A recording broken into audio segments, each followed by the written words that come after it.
Dude, okay, so let's talk about that. Over $1 million in life insurance premium in your first, technically full year, right? You've been in the business, but really first full-time year, not full year maybe, but full-time year. That's epic, by the way. Like, that's how you jump on a podcast and drop some bombs, by the way. That's how you get everybody's attention. Everybody's like, dude, I'm listening to Aidan Stout. Whatever comes out of his mouth, I'm in, man. I'm committed. Did you think you would pull that off? And initially, I didn't even know that should be a target. It kind of developed as the year went on, or a couple months into 2021, I decided, hey, that's a worthy goal to shoot for. I think that's a good place to stretch in terms of comfort zone without, with keeping everything on a good tempo in the big picture. But yes, it became very doable, and it had to happen. So I'm glad we got it done. So when did it click to where it's like, okay, I need to think bigger and I can actually achieve this? Like, it sounds like something took place, man. What took place?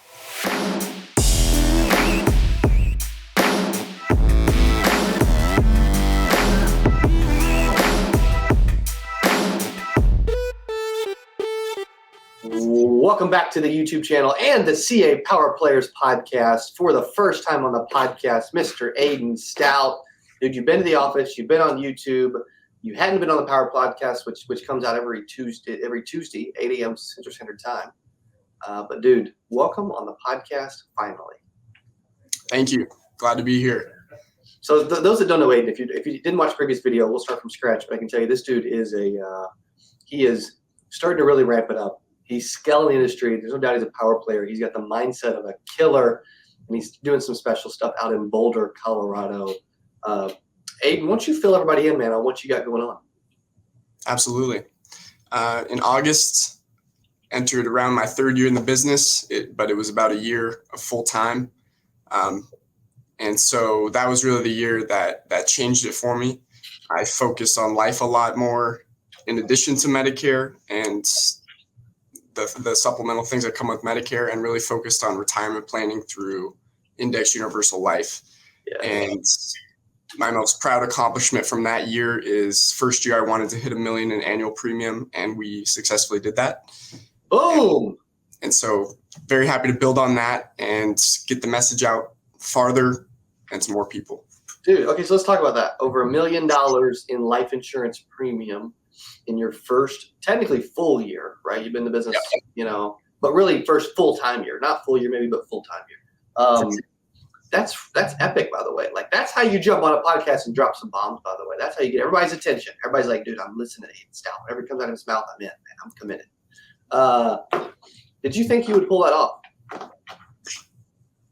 And initially, I didn't even know that should be a target. It kind of developed as the year went on, or a couple months into 2021, I decided, hey, that's a worthy goal to shoot for. I think that's a good place to stretch in terms of comfort zone without, with keeping everything on a good tempo in the big picture. But yes, it became very doable, and it had to happen. So I'm glad we got it done. So when did it click to where it's like, okay, I need to think bigger and I can actually achieve this? Like, it sounds like something took place, man. What took place?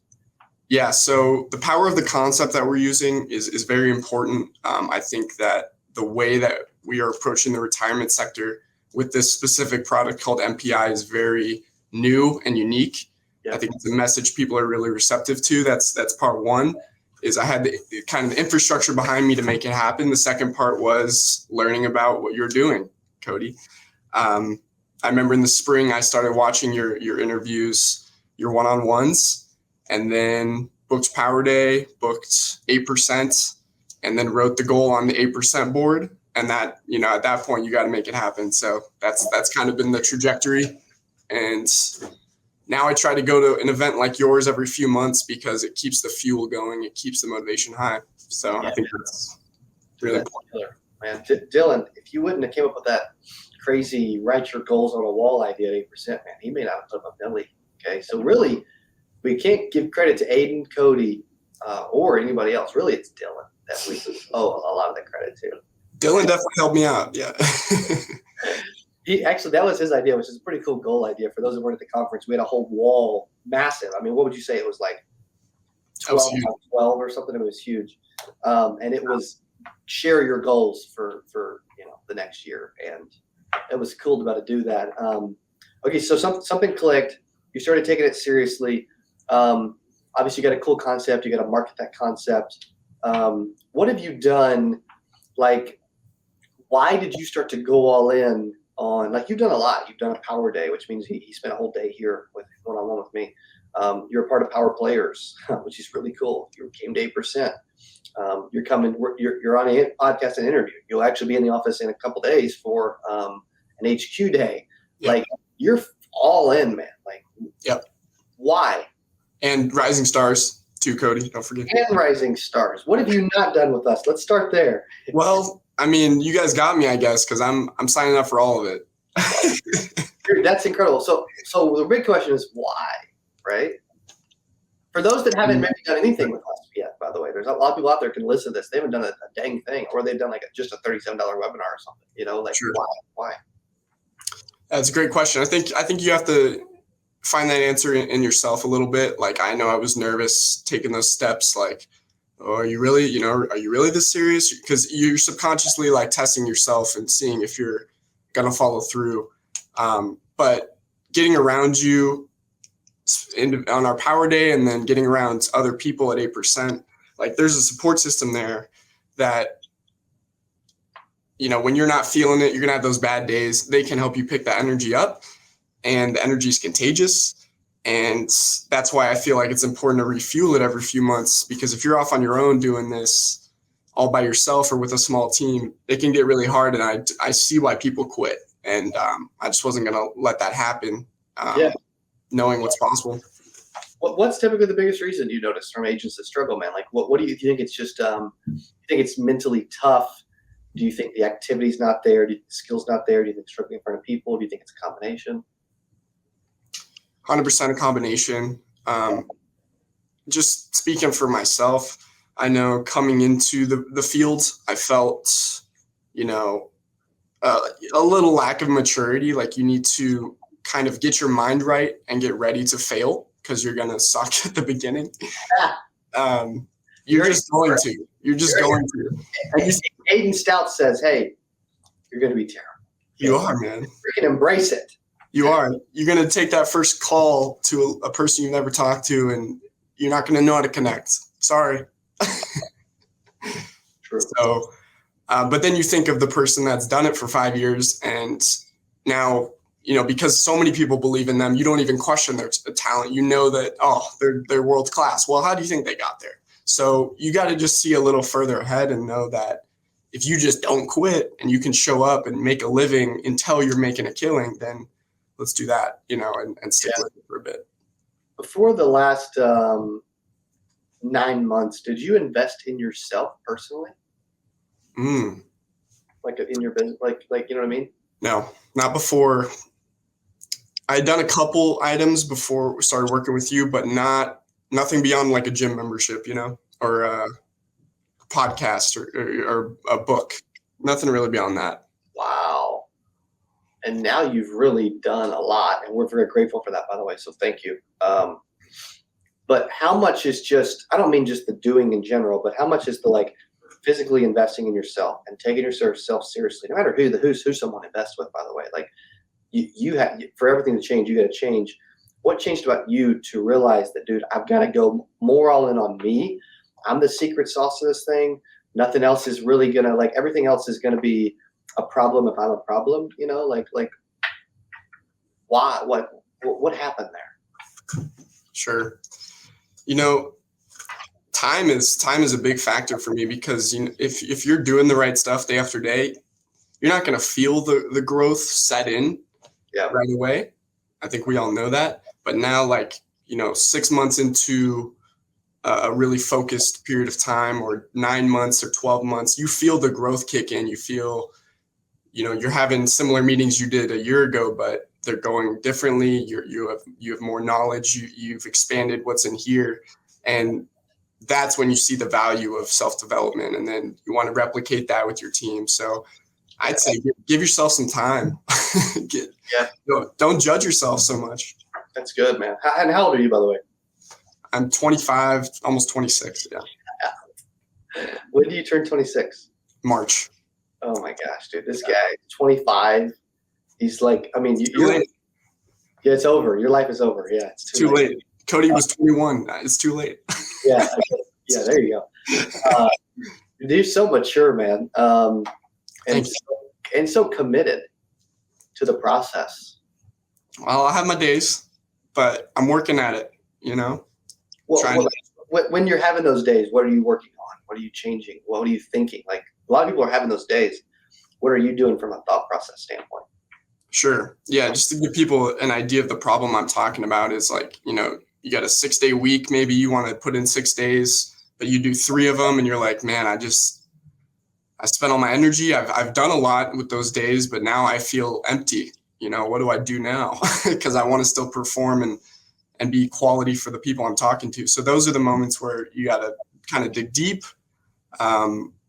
Maybe one of those days you can't show up, but like I said, don't judge yourself. See in 2 months, you're doing that full week, putting in all that time, and what habits can you do to support yourself so that when you're in the office, your energy's still high. And I think you found that formula, and we all need to keep working at it. Can I ask you how long it took you to kind of get to that sweet spot where you could come in 7 days a week if you had to and do it? Yeah, I mean, I would say, gosh, I really figured out why I'm doing what I'm doing, and it probably took me from the beginning of getting in the industry. It probably took me, 8 or 9 years from the moment I've been putting stuff out on YouTube. It probably took me, 4 or 5. Literally, we just hit our 6-year anniversary on YouTube recently. Wow. Think about it. Like, that's a long time. You give anything 6 years, it's going to get better, So true. I really love what I do. Like, I hate freaking weekends and holidays now. I know that sounds insane, and people are probably, somebody's going to hate on me in the comments. Go ahead. Okay. It's all good. I love you either way. He's right, by the way. Yeah. I mean, I'm that, like, for example, we had a massive day on December the 23rd. Most people don't. It's true. I hated to lose momentum. Now Aidan's interviewed me and I'm rambling, but dude, it's important, Yeah. No, I totally feel you. Once you find something you love, those holidays, maybe you don't want them as bad as you did before. Yeah. But you've earned that. And that's something that we all have to earn, because otherwise holidays are a great break from a job we don't appreciate or like, That's strong. Yeah, I love that. I want to go back to one thing you mentioned earlier, which is how you found a unique way to market what you're doing. Not even from like a marketing and lead gen standpoint, but just from a unique promotional approach, a UPA, we'll call it. Okay. How important is that with what you're doing, and other people with just stuff in general to have a unique approach to the process? For sure. Without giving away anything proprietary, I think the retirement sector has needed an overhaul anyway. And while the insurance industry has maybe had the answers, in my opinion, it hasn't marketed it effectively to the masses and to teach them that investment planning and security of retirement planning aren't always the same thing. And so when you can get a message out there, get somebody to level with them, hey, you're making $40,000 a year, your wife's making $50,000 a year. Okay, can we put this percentage of your income towards your future so that we can get you out of this position as soon as possible to let you, transition out of that job or to retire fully? Those are things we found that people are so receptive to, and it's just the way you're communicating the message, and that's marketing. So if you can market retirement planning in the next wave of it, you got a pretty strong strategy for success. And it's something that I really feel we're doing right by people with. What's your average case size? I think it's about 10,000 in annual premium. So we're not targeting the 1%. We're targeting working class people that don't know a better way, and we're helping them at the very least get started. I don't care if it's $200 a month. They're finally funding a retirement plan, whereas about 30%, 25% of our nation doesn't even have anything going of adults anyway. Yeah, it's true. 77% of the U.S. population lives paycheck to paycheck. Yeah, doesn't have 1,000 saved. Yeah, correct.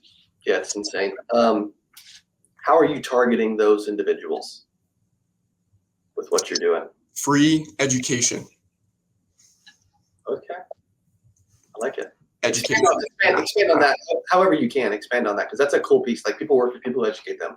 Oh, you think about it. Like, who puts out more free education of the insurance industry than we do already, right? So that concept works very well. Mm-hmm. Yeah, I have the perfect tool to demonstrate that.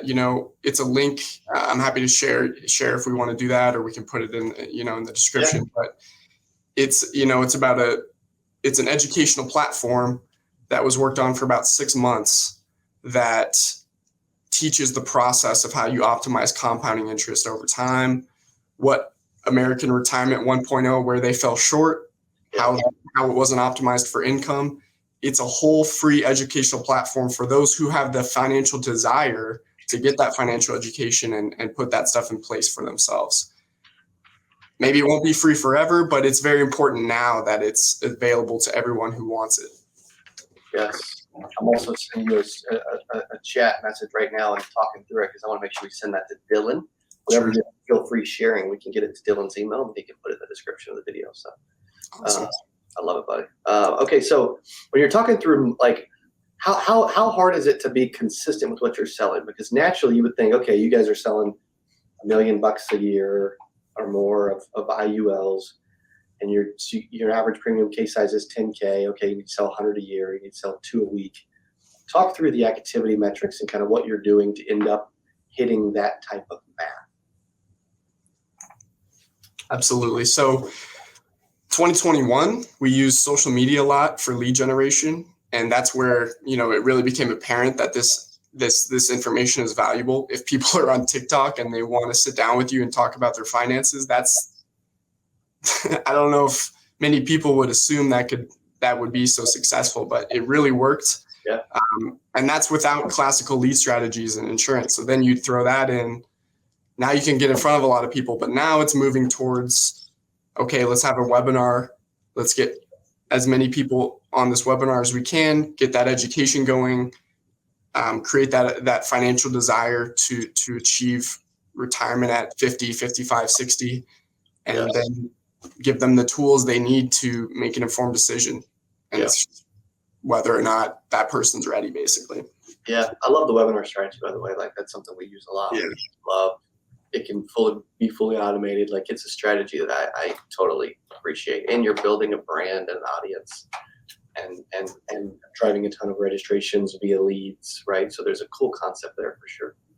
That's the goal. Yeah. There was another gentleman out of Idaho that I helped build out a complete Medicare webinar funnel when he hired me for some consulting a couple years ago. So it's definitely a strategy that works big time. Big time. Yeah. And speaking of Medicare, we're excited to start working with you guys more closely on that. That's another big development professionally. We have the retirement planning, but we also have a huge development with you guys, and so excited to kick that off. And that's business is not being slept on. Yeah. Totally. You talking about my dad and Secure? Absolutely. Yeah. Dude, that's phenomenal, buddy. I appreciate that. That's really assuming we can talk about that. Yeah, totally, man. Totally. When you think about $1 million, when you think about, consistently getting in front of people and finding avenues, like, let's just talk about a regular agent that's used to selling $50 a month life policies. Their average case is 600 instead of 10,000, right? It's 6% of what yours is or whatever. How do they transition to do what you do? And did you start out doing what you're doing, or did you find a way to transition as well? the first life policy I ever wrote was an IUL. So yes, I jumped right into this, and knowing that the most important piece of it is education.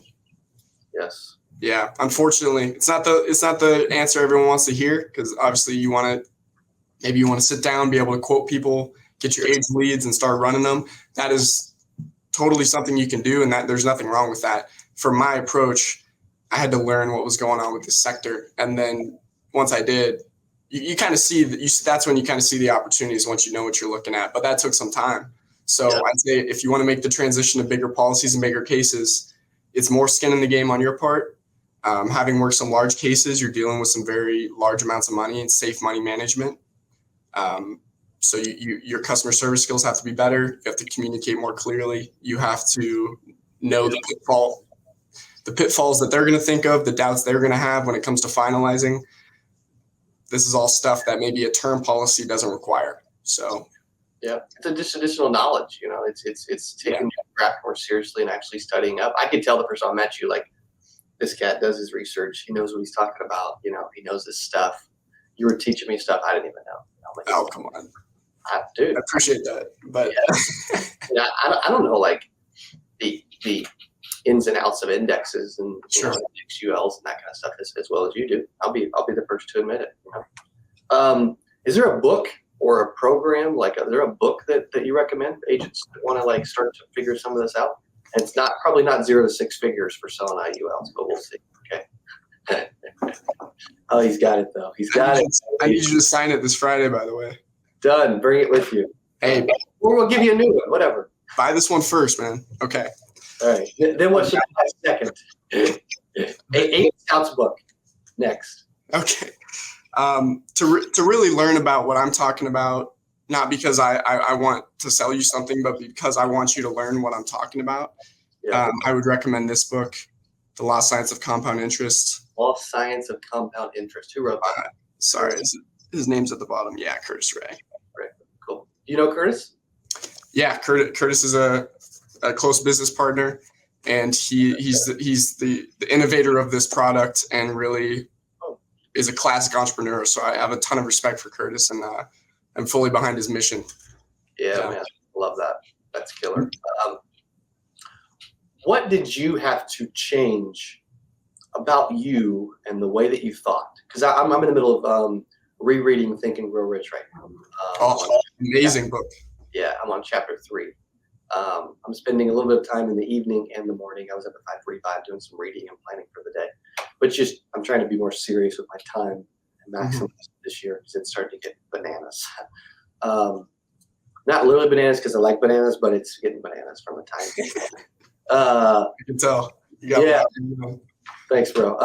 From that standpoint, what did you have to evolve and change about the way you thought to really evolve as a business owner and an entrepreneur and a salesperson? You got to play the long game. And to play the long game, you got to sacrifice today's fun, today's pleasure sometimes. And once that habit's set in place, you're golden. But until then, it's tough. So really had to kill off the desire to enjoy, whatever young people want to do these days, and really put that away, knowing that that life it goes for a while. If you're lucky enough, and that having fun in your 30s with a business built can be a lot more fun than figuring it out after your 30s, because you were putting those things in place. But that's not for everyone. So I don't want to say that you absolutely have to do that. That's just something I found is a very important step. And having trained other agents too now, they feel the same way. They had to learn to think differently and to visualize their future selves and what they wanted that to look like. And then you bring it back to what you have to do today, and you have a very different outlook on what your tasks or habits will be. Yeah. So talk about training other agents. What have you noticed what would you say the number one thing from a personal mindset standpoint, what do you think the number one thing that most of the agents that you train or that you work with typically struggle with? There's a lot of things. There's personal confidence. There's mental toughness. There's the ability to invest in themselves and believe in themselves. You know, I mean, there's faith. Like there's just a lot there, right? Naturally. What comes to mind? And I love that question. I was thinking of this the other day. I remember watching the fire interview, or the interview you put up with PBD that was just with the fires on YouTube. And so I didn't get to see it because I had a diamond ticket. Oh, but that's okay because you put it up, right? So everybody who bought Below a Fire, if you didn't watch that interview, I don't know what to tell you, but that content's out there. And what Patrick Bet-David is talking about, Nate asked him a really good question, you know, saying, you're a really smart guy. What are you doing to, how'd you get that good at communicating, thinking deeply, something like that, right? Yep. PBD says, you know, when I have a question about something, I just go a layer deeper than most people. So I'm learning about indexes like we're talking about. Well, instead of just saying, hey, what's your favorite index? Maybe Google what are the top 5 indexes in performance based on performance in the last 5 to 10 years, and then ask a specific question based on knowing that list. And that small difference of looking a little layer deeper, wow. Now you're asking the person with knowledge a way better question, and you're going to learn something that maybe they didn't know when they were a first-year agent. So I'd say first-year agents, ask questions, but don't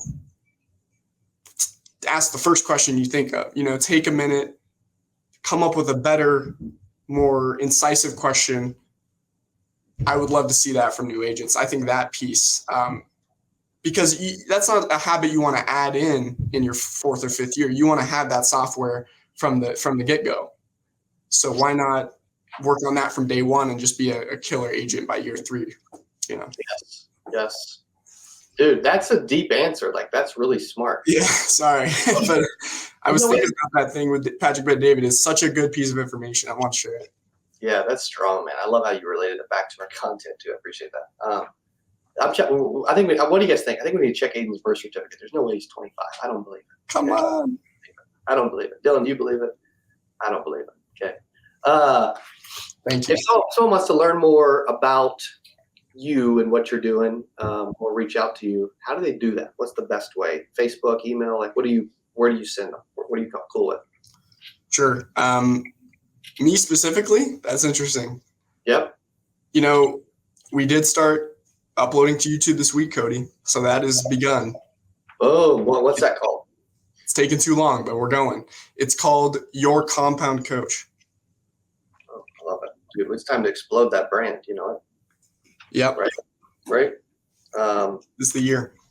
Yeah, man. That's huge. And that is Your Compound Coach is the channel name. Yep. Oh, and I believe we only have a few uploads now. I don't care what kind of activity they get. I'm doing what Landon told me to do. Upload 40 videos and then let's talk kind of thing. Yep. I love it. That's absolutely correct. That's good. Content and doing it consistently helps a lot. Also, your Instagram, you can look him up on Facebook, Aidan Stout, but on Instagram, isn't it Altitude W Aidan? Yep. That's the actual URL. Yep. Altitude with Aidan. Yeah. And it's kind of just, taking advantage of where I live, and need to get a lot more active. That's going to happen. But yeah, that's where I am personally. And then I'll share the compound interest link that we were talking about. But those are really the best ways to professionally link up. LinkedIn, Aidan Stout as well. But need to get a lot more social activity up and going. So that's another goal. But we're working on a lot of different stuff. So we'll get that. We'll work together on that front. Yeah. Look, what do you think? What do you think? What would you like to leave our audience with? Maybe we haven't talked about yet, or you haven't said, but that you want to leave some encouragement or some final words or closing remarks, if you will. Hey, don't put a lot of pressure on yourself right away. I'd say, incrementally add that to what you're doing. If you can get a couple strong habits going, take 30 minutes out of your morning and dedicate that to you and your goals and your vision and the people that you want to prove right or take care of. Just get that going. And then tap into mentorship, tap into people that have already done it. They're going to fast track you. Let's put some pride aside and ask some dumb questions, fail a little bit. Yeah. Because this opportunity in this industry I don't see it going away. It's going to get harder. It's going to get more digital. It's going to get more scaled. There's going to be bigger corporations that control more. But you can get in there and make a name for yourself. So let's make it 2022. Let's do it this year. Boom. Aidan Stout, the 25-year-old $1 million man that talks like he's 55 with knowledge, dropping bombs today on Power Players Podcast. Dude, thank you, man. Appreciate the relationship. I'll see you in a couple of days, but I appreciate you being on this. Can't wait. Thanks, Cody. Dude, Always good talking with you. Yeah, you too, buddy. Okay, for those that are listening, okay, appreciate you listening to Power Players Podcast every Tuesday, live at 8 a.m. Central Standard Time. Love Aidan Stout. We'll see you on the next one. Me too. Thank you. So literally about 1,000 in about 3 years. Yeah. Independent side. Wow, which is strong, by the way. Like, that's a lot. Thank you. What do you attribute that success to if you look back? Because that's a good amount of income now. It's growing. It's not where you want it to be, but it's hundreds of thousands of dollars a year. It is. Congrats. That's a huge. A lot of people on here watching are like, dude, I want to be that. What do you attribute that